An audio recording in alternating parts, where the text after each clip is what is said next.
diganti nama, bukan hanya diperkuat. Keluhannya keluar, ya. Ngapain melakukan pengawasan tidak maksimal apabila pengawasan internalnya aja seperti itu, rekomendasi kita tidak dipatuhi oleh Mahkamah Agung. Jadi lempar tanggung jawab. Menurut saya sebagusnya dibubarkan. Karena manfaatnya kurang pas. Antara input dan outputnya tidak berimbang.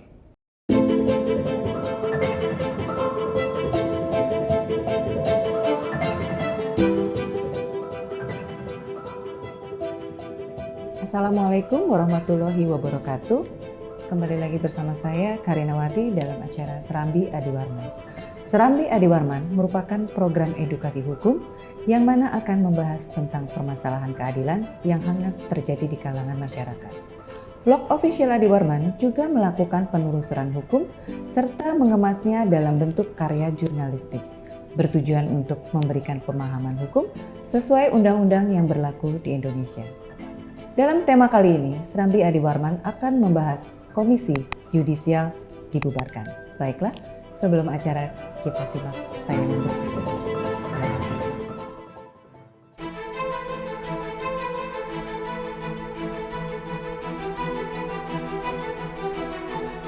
Komisi Yudisial menyatakan penangkapan hakim dan juga panitera Pengadilan Negeri Tangerang oleh KPK dinilai karena adanya kelalaian dalam pengawasan internal hakim, terutama oleh Mahkamah Agung.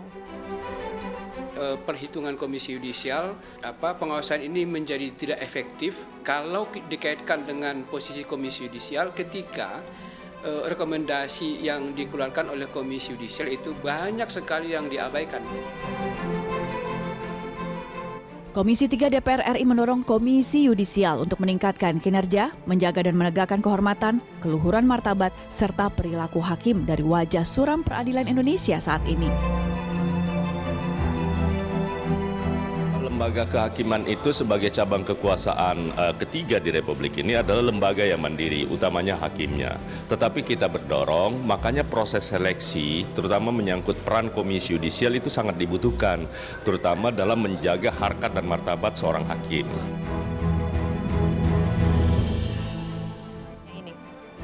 Peran Komisi Yudisial melakukan pengawasan hakim pada saat proses, bahkan setelah proses, jika memang dianggap ada perilaku. Jadi kita lebih ke perilaku hakimnya. Ya. Kemudian kita bisa melakukan, kita diberi kewenangan untuk menganalisis putusan yang telah ingkrah. Jadi kita tunggu sampai ingkrah dulu baru bisa menganalisis. Dan ini belum ingkrah ya? Dan ini belum ingkrah.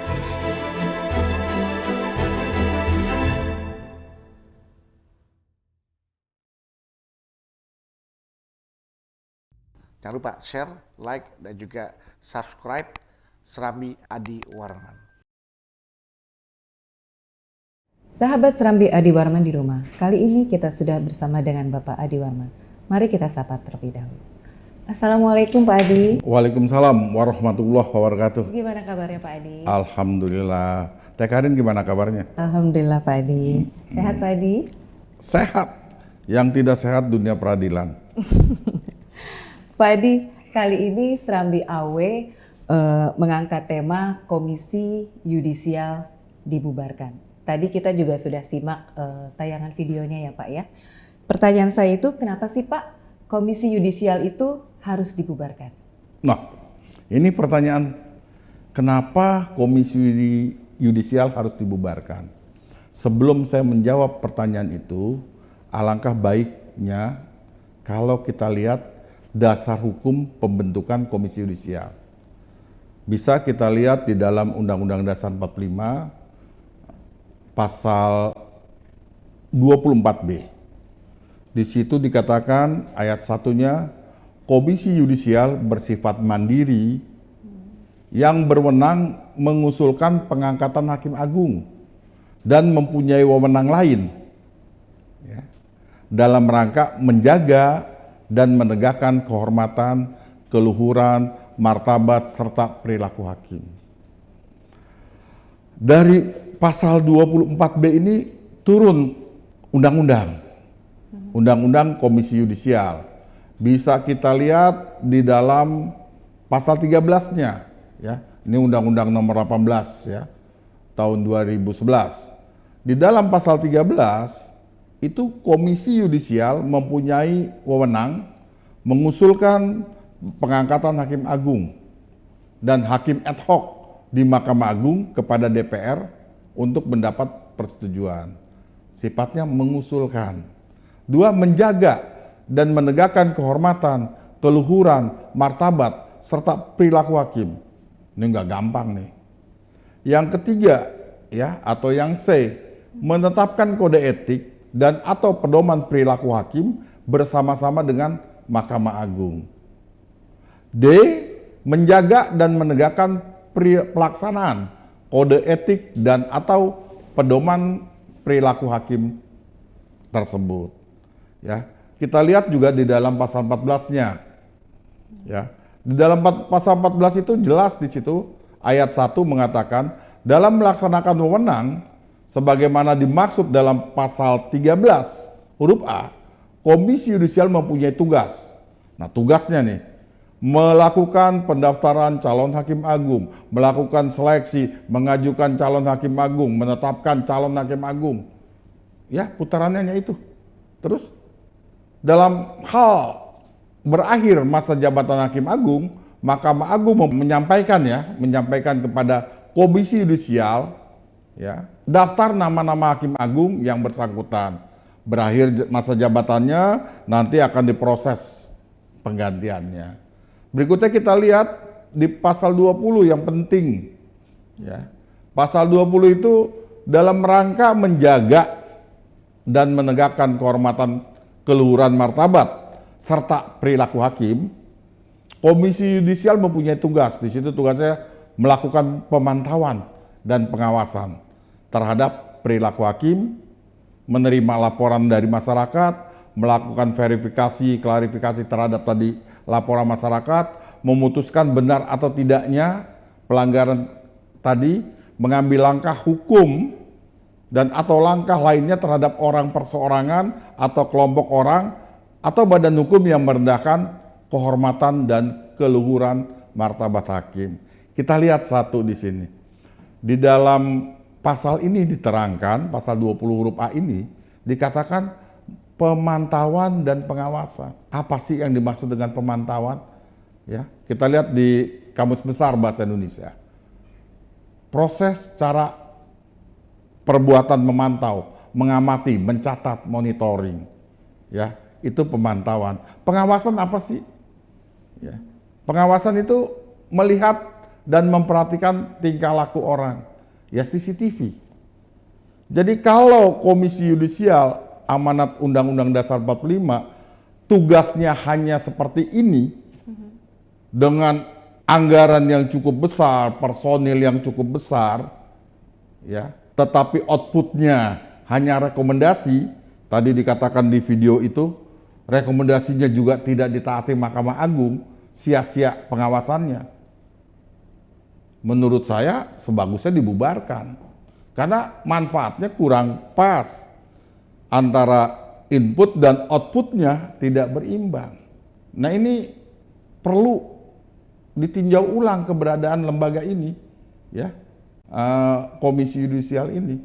Kalau cuma tadi itu ya, kalau cuma seperti itu, bubarkan aja. Baik, jadi menurut Pak Adi, seharusnya yang ideal ini Komisi Yudisial ini seperti apa, Pak? Yang ideal Komisi Yudisial ini diperkuat kewenangannya. Jangan seperti ini, ya, dikasih sedikit, tetapi kewenangannya sangat terbatas, saya bilang. Bahkan si outputnya hanya rekomendasi.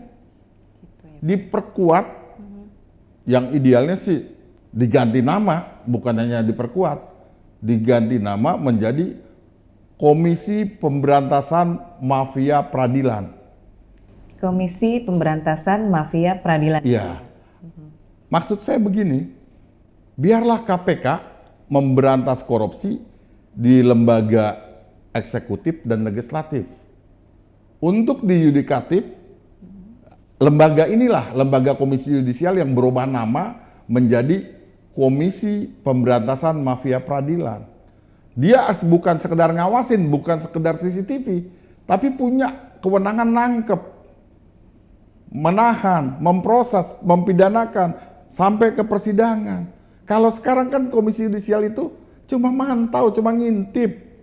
Mantau gitu kan.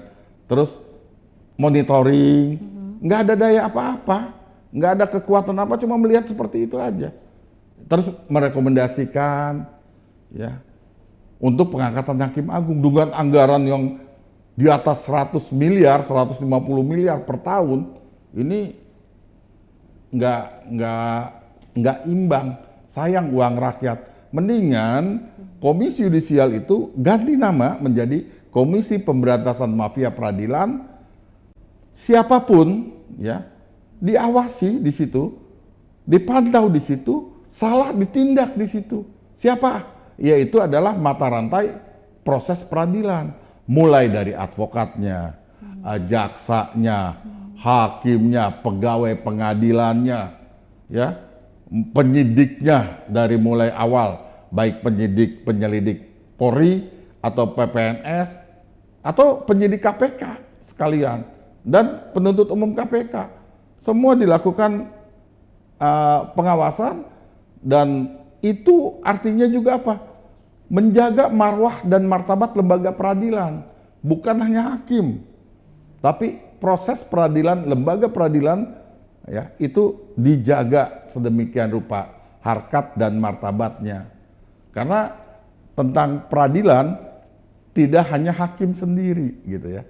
Jadi ada penegak hukum lain, caturwangsa penegak hukum yang harus juga diawasi. Gitu, Teh Karin. Kewenangan diperkuat, diganti namanya. Saya yakin teman-teman di Komisi Yudisial setuju. Yakin.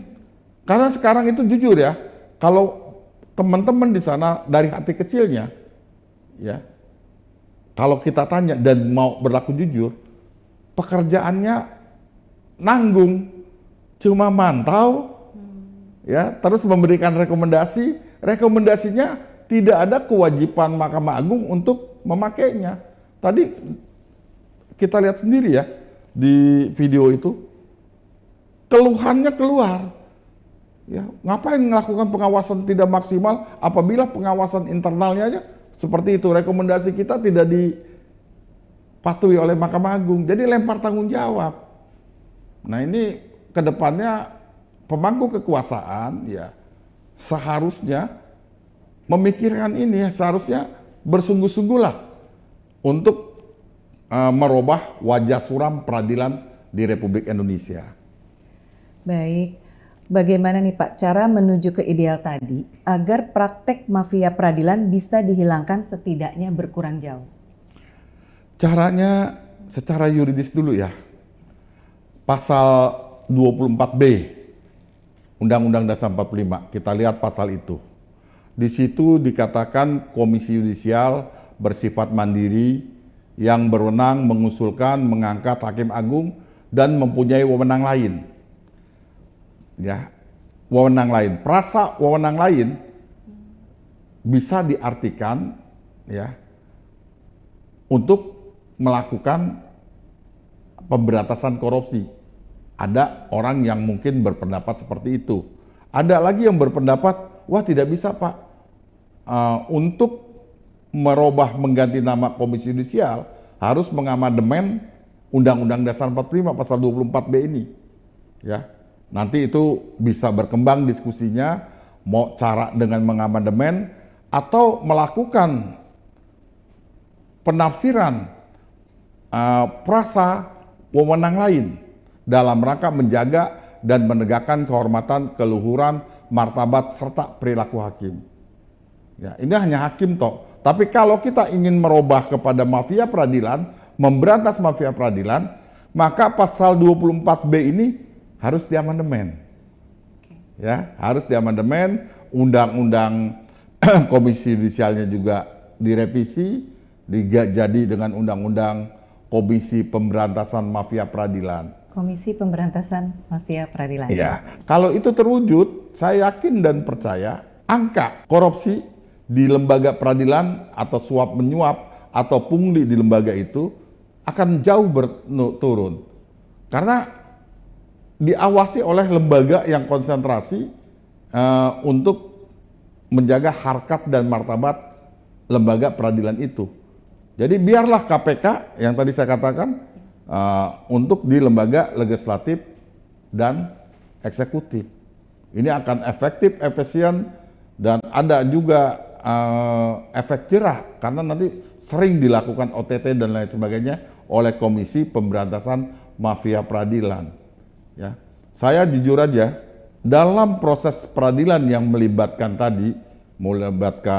penyelidik, penyidik, penuntut umum, hakim, advokat, ya, itu pengawasannya harus satu kesatuan, ya, dengan Komisi Pemberantasan Mafia Peradilan.